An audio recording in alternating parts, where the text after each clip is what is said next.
आज हम इलेक्ट्रॉन का द्वैत आचरण या डॉल बिहेवियर ऑफ इलेक्ट्रॉन पढ़ेंगे, जिसे डी ब्रॉगली का सिद्धांत भी कहा जाता है। तो अब तक हम जानते थे कि इलेक्ट्रॉन क्या है, पार्टिकल है, स्मॉलेस्ट पार्टिकल है, कण है। लेकिन अब हम जानेंगे ना कि इलेक्ट्रॉन ना कण के साथ साथ तरंग, प्रकाश के तरंग की तरह भी व्यवहार करता है। इसलिए इलेक्ट्रॉन का नेचर क्या हो गया, व्यवहार क्या हो गया, दो तरह का हो गया, जिसे द्वैत आचरण कहते हैं, चाहे अंग्रेजी में कहते हैं डॉल कैरेक्टर ऑफ इलेक्ट्रॉन। तो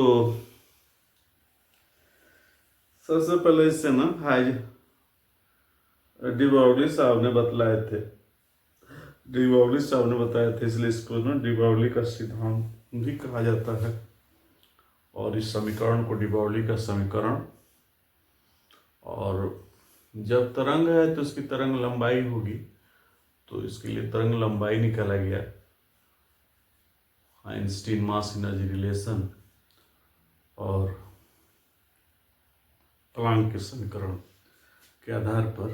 तो उस तरंग को क्या कहते हैं, डी ब्रॉगली की तरंग लंबाई भी कहते हैं। तो चलिए इसको ना डिस्कस करते हैं। Doll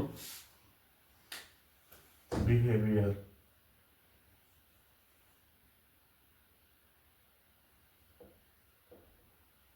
of electron. इलेक्ट्रॉन का द्वैत आचरण मतलब क्या कि इलेक्ट्रॉन ना कण के साथ साथ तरंग जैसा भी व्यवहार करता है, अर्थात इलेक्ट्रॉन तरंग भी है और कण भी है। तो सर्वप्रथम 1924 में डी ब्रॉगली साहब ने बतलाया कि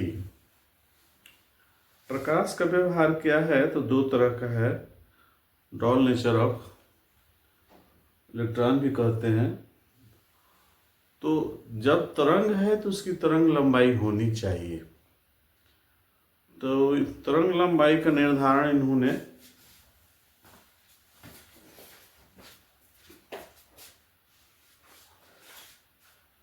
आइंस्टीन साहब के ना समीकरण और प्लांक साहब के ना समीकरण के आधार पर तय कर दिए। तो सबसे पहले क्या कहते हैं ना कि माना कि कोई इलेक्ट्रॉन है जो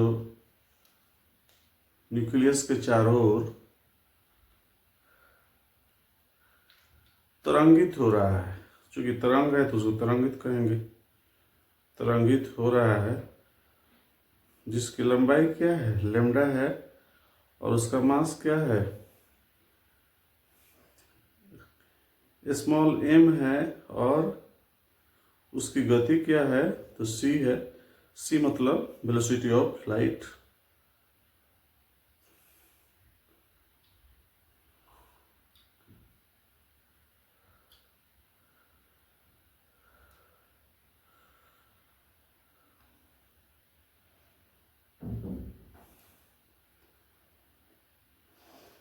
वेलोसिटी ऑफ लाइट।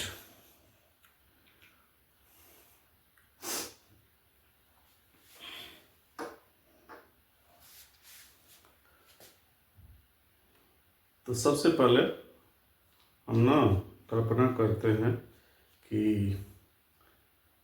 कोई इलेक्ट्रॉन है जो क्या कर रहा है, एटम का शेप क्या होता है, गोलाकार, तो ऐसा गोलाकार बनाएंगे और ये न्यूक्लियस दिखाएंगे। ये न्यूक्लियस हो गया, और इलेक्ट्रॉन क्या हो रहा है, ये तरंगित हो रहा है।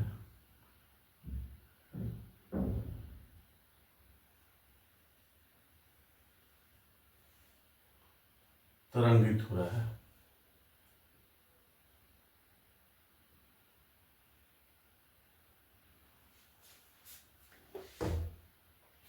जिसका मास क्या है, मास क्या है, m है। वेलोसिटी क्या है, वेग क्या है, c है। और तरंग है तो तरंग लंबाई क्या है, वेव लेंथ। वेव लेंथ को ना लैम्डा से ना सूचित किया जाता है, इसलिए लैम्डा लिए। तो ये कोई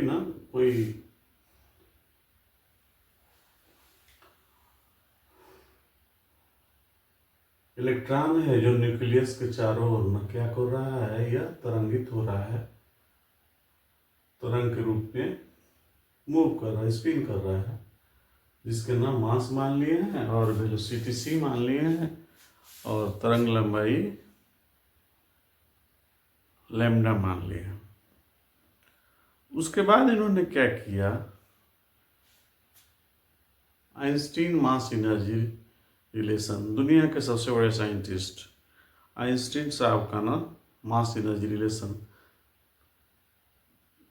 द्रव्यमान ऊर्जा नियम कहलाता है, सिद्धांत कहलाता है, चाहे सूत्र कहलाता है। E बराबर mc²। और प्लांक्स का समीकरण है डेल्टा E बराबर h²। इन दोनों की सहायता से उन्होंने क्या कर दिया कि लैम्डा का मान निकाल दिया। तो सबसे पहले आप कहेंगे क्या कि माना कि कोई इलेक्ट्रॉन न्यूक्लियस के चारों ओर तरंगित हो रहा है, जिसका मास क्या है, m है, वेलोसिटी क्या है, वेग क्या है, c है, और उसकी तरंग लंबाई क्या है, तो लैम्डा है।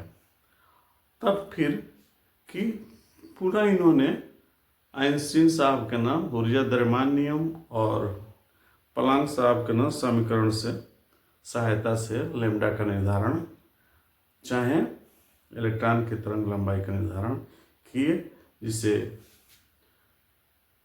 उसे कहते हैं डी ब्रॉगली की तरंग लंबाई, और उस समीकरण को कहते हैं डी ब्रॉगली का समीकरण। तो चलिए आगे देखते हैं। इतना बना लेंगे, इतना बना लेने के बाद हम कहेंगे कि इलेक्ट्रॉन का मास ये है, m है, वेलोसिटी c है, और वेवलेंथ क्या है उसका, तो लैम्डा है। तब हम लिखेंगे कि फ्रॉम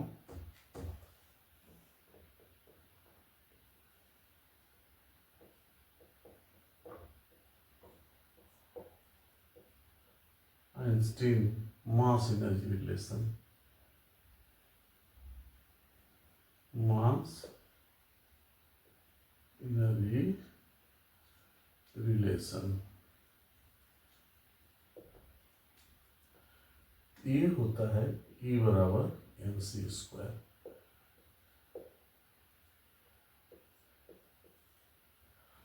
और फिर फ्रॉम प्लांक्स इक्वेशन,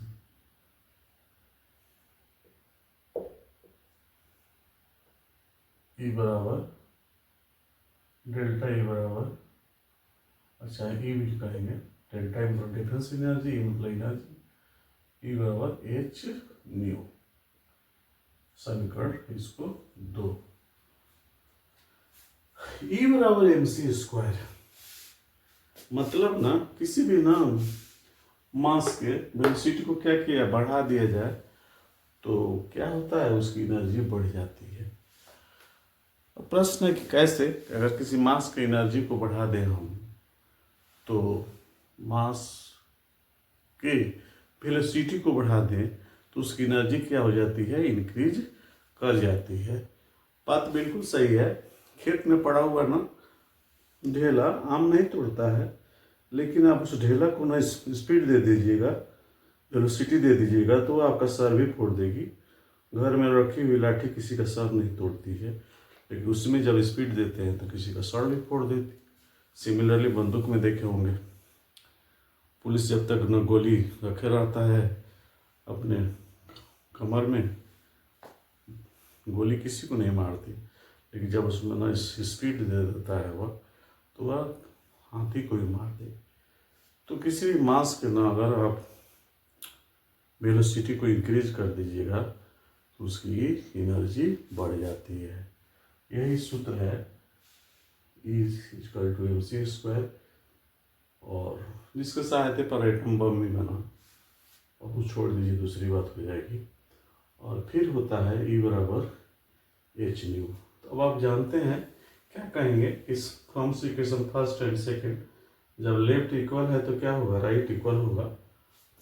तो ये दो इक्वेशन है, अब दोनों ना में लेफ्ट इक्वल है तो राइट भी इक्वल हो जाएगा। तो हम कहेंगे कि from equation first and second, from equation first and second we get, तो दायां बराबर है तो बायां बराबर हो जाएगा, और बायां बराबर होगा तो दायां बराबर हो जाएगा।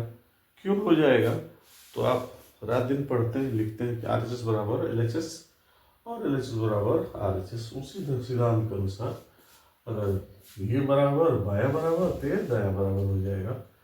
तो ये क्या हो जाएगा, ये दोनों एक दूसरे के बराबर हो जाएंगे। तो यहाँ therefore hν।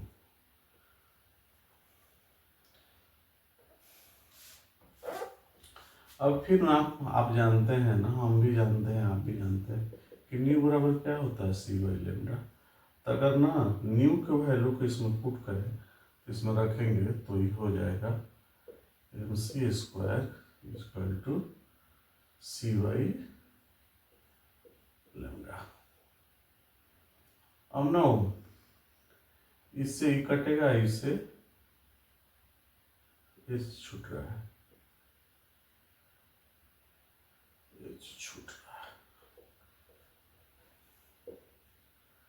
है c/λ।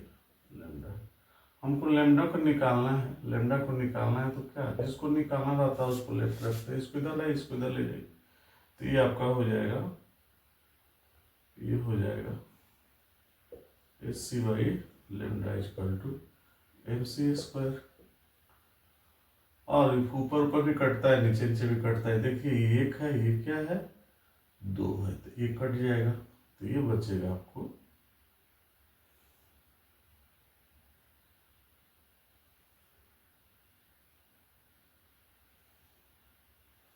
hν c/λ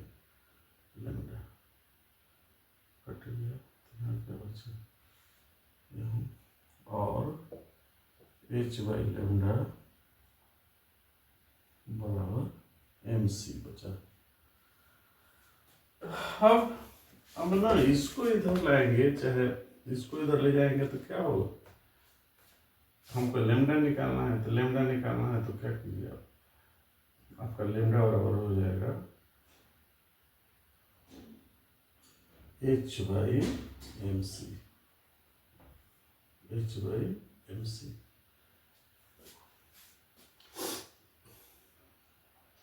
एक मिनट बढ़ा दीजिए, इसको बढ़ा दीजिए, ऐसे कर दीजिए कि लैम्डा बराबर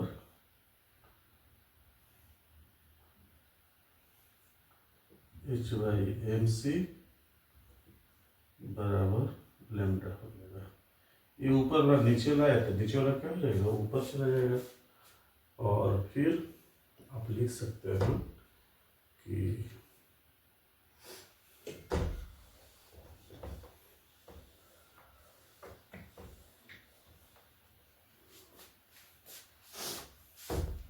therefore लैम्डा मतलब वेवलेंथ = h/mc।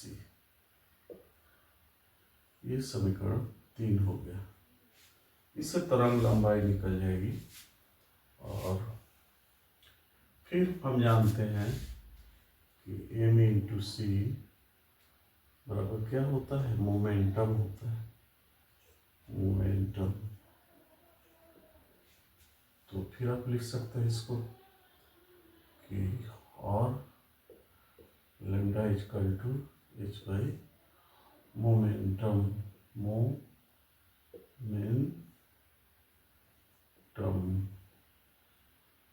मतलब पी इसका सिंबल होता है।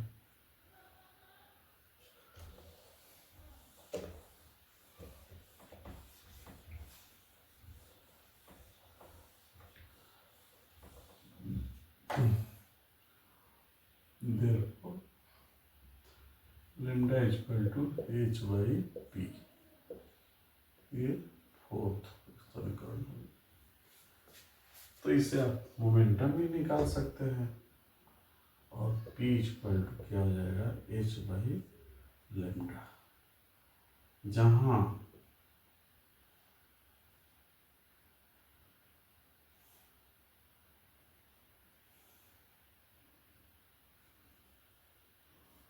लैम्डा क्या है, सॉरी p क्या है, तो momentum, momentum.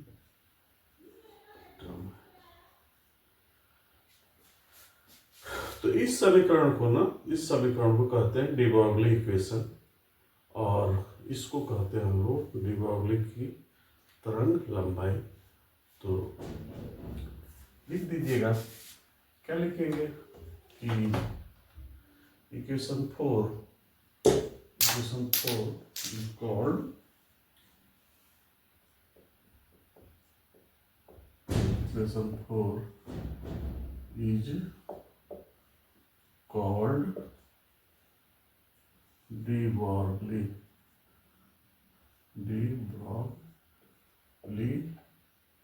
equation and lambda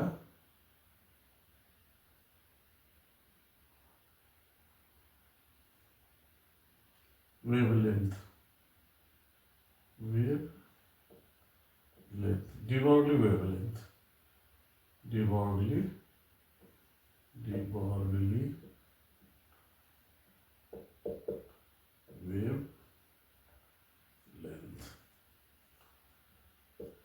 तो de Broglie साहब ने क्या किया, इन दो समीकरणों के आधार पर इलेक्ट्रॉन के ना तरंग लंबाई का निर्धारण और उसके मोमेंटम का निर्धारण भी कर दी। तो इस इक्वेशन को हम लोग कहते हैं डी ब्रॉगली का समीकरण, और इस तरंग लंबाई को हम लोग कहते हैं डी ब्रॉगली की तरंग लंबाई। तो ये हुआ इलेक्ट्रॉन का द्वैत आचरण, चाहे ब्रॉग बिहेवियर ऑफ इलेक्ट्रॉन। तो आज से हम जानेंगे कि इलेक्ट्रॉन पार्टिकल के साथ साथ भी क्या होता है, तो तरंग भी होता है। जैसे प्रकाश का लाइट है, वैसे इलेक्ट्रॉन भी क्या है, तरंग होता है, उसे फोटॉन भी कहते हैं। जब ये साबित हो गया कि electron behave as a particle and wave both, उसके बाद एक दूसरे साइंटिस्ट थे, उनका नाम है हाइजेनबर्ग अनसर्टेनिटी प्रिंसिपल, जो बोर में हम थोड़ा सा बताए थे इसको आपको, कि किसी भी गतिमान सूक्ष्म कण की ऊर्जा निश्चित नहीं हो सकती है, क्योंकि अगर एक का सही से निर्धारण हो जाए तो दूसरे का सही से निर्धारण करना संभव नहीं है, जिसे हम लोग कहते हैं अनिश्चितता का नियम, चाहे de Broglie Heisenberg uncertainty principal. तो हाइजेनबर्ग अनसर्टेनिटी प्रिंसिपल अब हम पढ़ेंगे इसके बाद, क्योंकि दोनों क्या है, एक ना इसी पर आधारित है। जब 1924 में डी ब्रॉगली साहब ने यह साबित कर दिया, तब हाइजेनबर्ग ने कहा कि जब पार्टिकल है और तरंग है, तो दोनों को एट ए टाइम हम ना उसके मोमेंटम को सही सही निर्धारण कर लेंगे, तो उसके ना पोजीशन का सही निर्धारण नहीं हो सकता। तो इसको अनसर्टेनिटी प्रिंसिपल, और चूंकि हाइजेनबर्ग साहब ने बताया, इसलिए इसको कहते हैं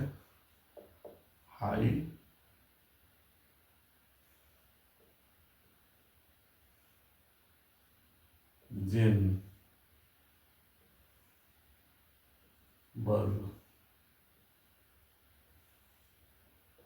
uncertainty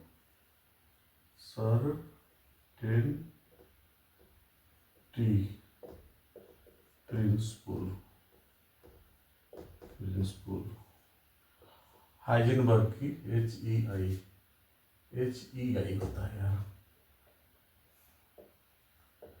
HEI Heisenberg uncertainty principal, चाहे हाइजेनबर्ग कर दीजिए, हाइजेनबर्ग अनसर्टेनिटी प्रिंसिपल। तो हाइजेनबर्ग साहब ने कहा कि जब यह तय हो गया कि इलेक्ट्रॉन क्या है, पार्टिकल भी और वेव नेचर भी है, तो किसी एक ही समय एट ए टाइम के ना उसके पोजीशन और उसके ना मोमेंटम का सही सही निर्धारण नहीं हो सकता है। अगर एक का सही सही निर्धारण हो जाए तो दूसरे के लिए क्या होगी, अनिश्चितता, चाहे एरर कहिए डिफेक्ट कहिए, उत्पन्न हो जाएगी। और एक के ना निश्चितता से मतलब सीधे सी दूसरे के लिए अनिश्चितता उत्पन्न हो जाती है। इससे कहते हैं हम लोग हाइजेनबर्ग की अनिश्चितता का सिद्धांत। तो उन्होंने क्या कहा, it is impossible to find accurate position and momentum of electron accurate, नहीं किसी एक ही समय इलेक्ट्रॉन के ना स्थान और उसके संवेग का निर्धारण सही सही नहीं किया जा सकता है। और यदि एक का सही सही निर्धारण हो जाए तो दूसरे के लिए अनिश्चितता उत्पन्न हो जाती है। ये हाइजेनबर्ग का सिद्धांत है। और उन्होंने इसके लिए कहा कि यदि किसी समय उसके स्थान का हम सही सही निर्धारण कर लेते हैं तो उसी समय उसके ना मोमेंटम का सही सही निर्धारण नहीं कर सकते हैं। और इस आधार पर उन्होंने एक सूत्र दिया जिसको ना हाइजेनबर्ग अनसर्टेनिटी प्रिंसिपल कहते हैं। तो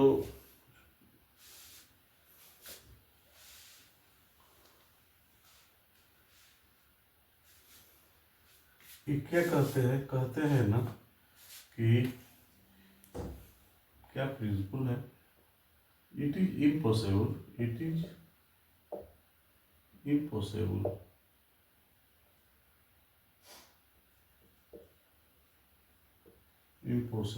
to find accurate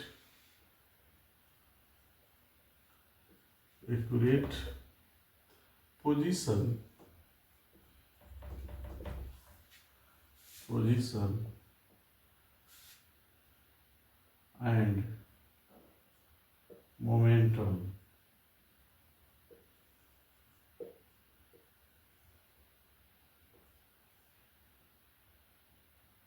of electron at a time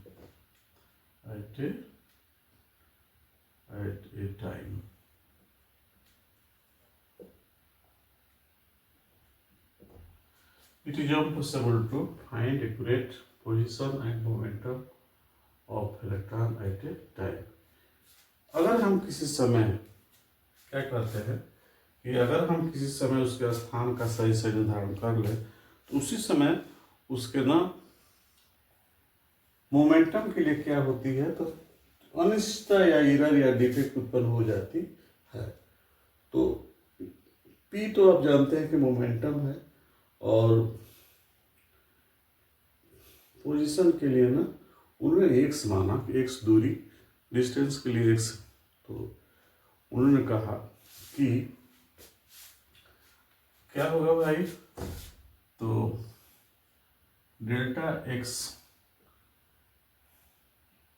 into delta P is greater than और इक्वल टू, या तो एक बराबर होगा तो एक बड़ा हो जाएगा, बड़ा होगा तो क्या होगा, एक बराबर हो जाएगा, इज लेस देन इज कितना 4 पाई।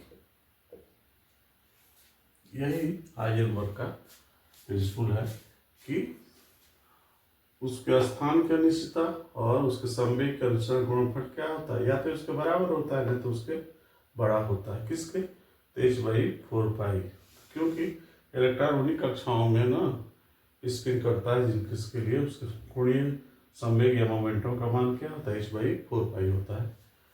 तो फिर इसको अब आप जानते हैं आप कि p क्या होता है, एम भी कहिए चाहे MC कहिए,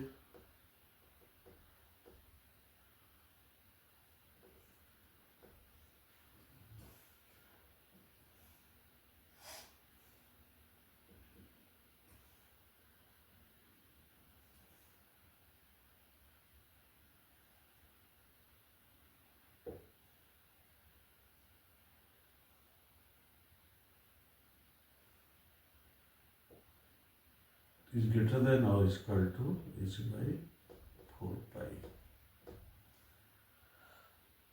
अब देखिए ये ना स्थान का अनिश्चितता है और ये क्या है, मास है, और क्या है, वेलोसिटी है।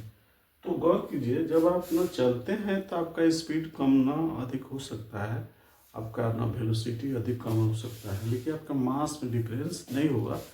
तो इसको मतलब ना there is no possibility of uncertainty in mass. तो मानने का मतलब कि हम इसको ऐसे लिखेंगे कि delta x into m into uncertainty in velocity is greater than और इक्वल टू h/4 पाई।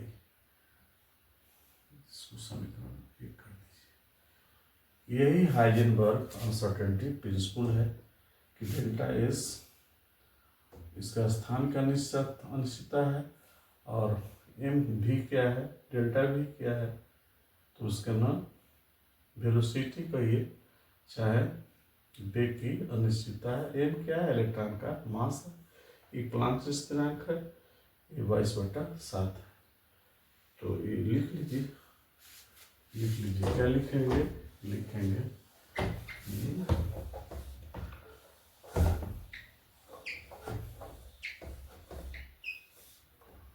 यहाँ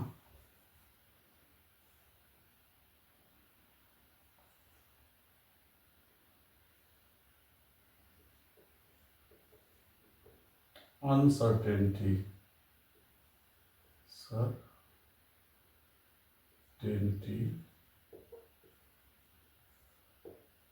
of position,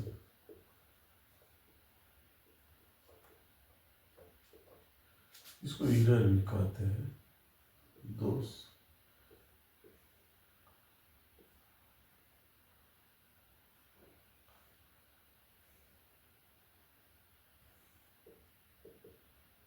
uncertainty of momentum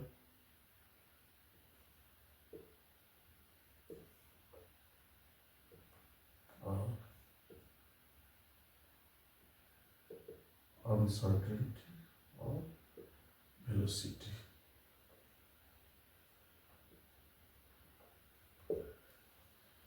तो ये आपका हो गया हाइजेनबर्ग अनसर्टेनिटी प्रिंसिपल। अब इस पर ना न्यूमेरिकल होते हैं बहुत सुंदर सुंदर। तो आज इतना ही हमने पढ़ा डी ब्राउली का समीकरण। अब तक हम जानते थे कि इलेक्ट्रॉन क्या है, स्मॉलेस्ट पार्टिकल है, बट अभी भी जानिए कि इलेक्ट्रॉन पार्टिकल के साथ साथ क्या है, वेव भी है, तरंग भी है। और उसी आधार पर ना हाइजेनबर्ग साहब ने कहा